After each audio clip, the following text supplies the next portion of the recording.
Join us as we unravel 5 amazing maritime mysteries. But before we begin, keep a lookout for a hidden Easter egg in today's video. Comment below where you found it. Now let's set sail into these mysteries. Number 1. The Great Republic. The Great Republic, built in 1853, was one of the most ambitious clipper ships of its time. Designed by the legendary naval architect Donald Mackay, it was heralded as the largest wooden clipper ship ever constructed, measuring 4,555 tons and spanning over 400 feet from stem to stern. Mackay envisioned the Great Republic as the pinnacle of maritime engineering, capable of carrying massive cargo loads while achieving extraordinary speeds on the open ocean. The ship's hull was constructed using white oak and southern yellow pine, chosen for their durability and resistance to the rigors of ocean travel. The ship was launched in East Boston with considerable fanfare.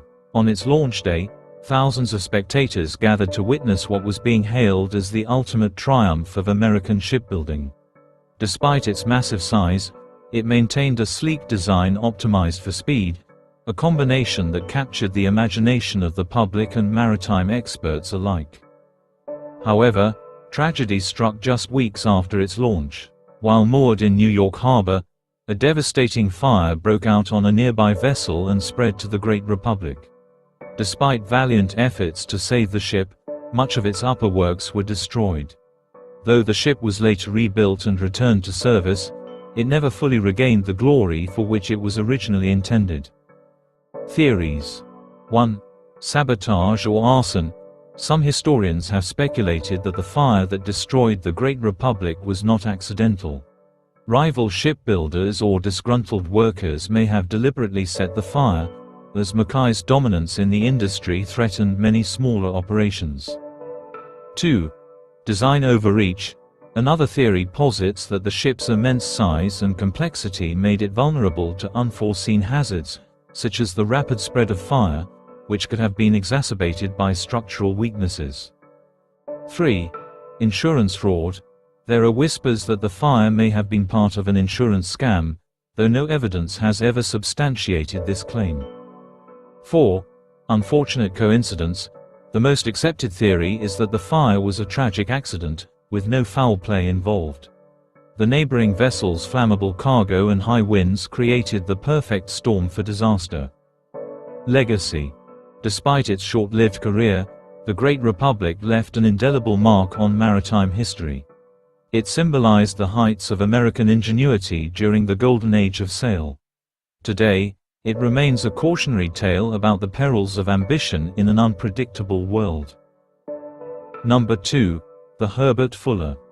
In 1896, the Herbert Fuller, a 3-masted schooner, departed from Boston for Argentina, carrying a load of lumber. The ship was a modest but sturdy vessel, built to withstand the often volatile Atlantic crossings.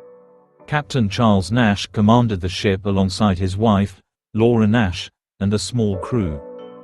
The Herbert Fuller seemed destined for an uneventful voyage, but halfway through the journey, events took a gruesome turn. On the night of July 12, 1896, 3 people, including the captain, his wife, and the second mate, were found brutally murdered in their quarters. The weapon, an axe that belonged to the ship's carpenter. The discovery of these murders sent shockwaves through the maritime community and remains one of the most puzzling cases of maritime crime to this day. Theories. 1. The carpenter's guilt. The ship's carpenter, Thomas Bram, was immediately suspected due to the use of his axe in the murders. He was arrested and tried for the crimes, though he always maintained his innocence. 2. Mutiny gone wrong. Some historians suggest the murders were part of a failed mutiny. Discontent among the crew, perhaps over harsh conditions or mistreatment, may have led to a violent uprising. 3. Personal vendetta. There's speculation that the murders stemmed from a personal grudge against Captain Nash or his wife, possibly involving one of the crew members harboring jealousy or hatred. 4. Supernatural explanation. While not widely accepted, maritime folklore occasionally points to ghostly influences when ships meet with inexplicable violence. Legacy. The Herbert Fuller case remains unsolved, but it has fascinated criminologists, historians, and maritime enthusiasts for over a century. The incident highlighted the dangers of isolation at sea, where justice and safety could be precariously thin. Number 3. The RMS Ophir. Launched in 1891, the RMS Ophir was a majestic passenger liner operated by the Orient Steam Navigation Company. Known for its opulence and speed, the Ophir served both as a mail carrier and a luxury passenger ship, embodying the pinnacle of late Victorian maritime technology. The ship gained widespread recognition when it was selected for a royal voyage in 1901, carrying the Duke and Duchess of Cornwall and York, later King George V and Queen Mary, on the grand tour of the British Empire. The Ophir was fitted with lavish accommodations and cutting-edge navigation tools to ensure the comfort and safety of its royal passengers. The liner's career came to an abrupt end in 1922 when it ran aground off the coast of Port Sudan. While no lives were lost, the incident raised questions about navigational errors and the ship's seaworthiness after decades of service. Theories. 1. Navigational error. The most plausible explanation for the Ophir's grounding is human error. Over-reliance on outdated charts may have contributed to the misjudgment of water depth. 2. Structural weakness. Some experts have argued that the Ophir, nearing the end of its operational life, may have suffered from unseen structural weaknesses, making it less maneuverable. 3. Sabotage by rivals. In a less commonly discussed theory, some have suggested that competitors might have tampered with the ship's navigation systems to discredit the Orient Line. 4. Uncharted hazards. The area near Port Sudan was known for unmarked reefs and shifting sandbanks, which could have caused the ship to run aground unexpectedly. Legacy. Despite its untimely demise, the Ophir is remembered as a symbol of British maritime supremacy during its golden age. Artifacts from the ship are displayed in various museums, preserving its storied past. Number 4. The General Belgrano. The General Belgrano was an Argentine Navy light cruiser, originally built as the USS Phoenix in 1938. It served during World War II before being sold to Argentina in 1951. Renamed the General Belgrano, the ship became a key part of Argentina's naval forces. During the Falklands War in 1982, the Belgrano was controversially sunk by the British submarine HMS Conqueror, resulting in the loss of 323 Argentine sailors. This was a pivotal and contentious moment in the war, as the ship was outside the declared exclusion zone at the time of the attack. Theories. 1. Legitimate target. The British government defended the attack as necessary, claiming the Belgrano posed an immediate threat to their forces. 2. Political strategy. Critics argue that the sinking was a calculated move to pressure Argentina into negotiating an end to the war. 3. Miscommunication. Some suggest the attack resulted from a breakdown in communication between military command and the submarine's crew. 4. Decoy tactics. A lesser-known theory posits that the Belgrano was deliberately sacrificed to provoke international sympathy for Argentina's cause. Legacy. The sinking of the General Belgrano remains a deeply polarizing event, with debates over its justification continuing to this day. Memorials honor the sailors who perished, and the ship has become a symbol of the human cost of war. Number 5.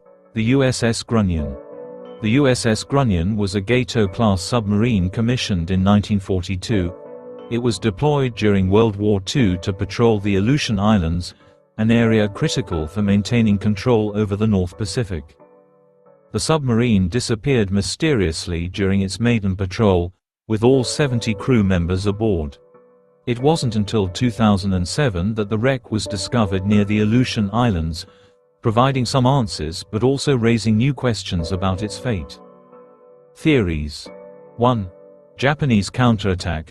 The most widely accepted theory is that the Grunion was sunk by enemy fire while engaging Japanese ships in the area. 2. Technical malfunction. Some experts believe a catastrophic mechanical failure, such as a torpedo detonation inside the sub, led to its sinking. 3. Navigational errors. The submarine may have accidentally ventured into uncharted waters and struck an underwater obstacle. 4. Friendly fire. Though unlikely, there is speculation that the Grunion might have been accidentally attacked by Allied forces. Legacy. The discovery of the Grunion was a significant moment for the families of the crew, bringing closure to a decades-long mystery. It also highlighted the bravery and sacrifices of submariners during wartime. Conclusion. As we've journeyed through the tales of these legendary vessels, from the grandeur of the Great Republic to the tragic fate of the USS Grunion, it's clear that each ship carries with it a unique legacy. These stories remind us of the fragility of life at sea and the determination of those who sailed into the unknown. Whether their mysteries are solved or remain shrouded in speculation, these ships leave behind lessons about human ingenuity, the unpredictability of the ocean, and the enduring curiosity that drives us to uncover their secrets. Thank you for joining us on this deep dive into maritime history. If you enjoyed this exploration, please like, subscribe, and hit the notification bell to stay updated on more fascinating stories from the high seas. Until next time, safe travels, and fair winds.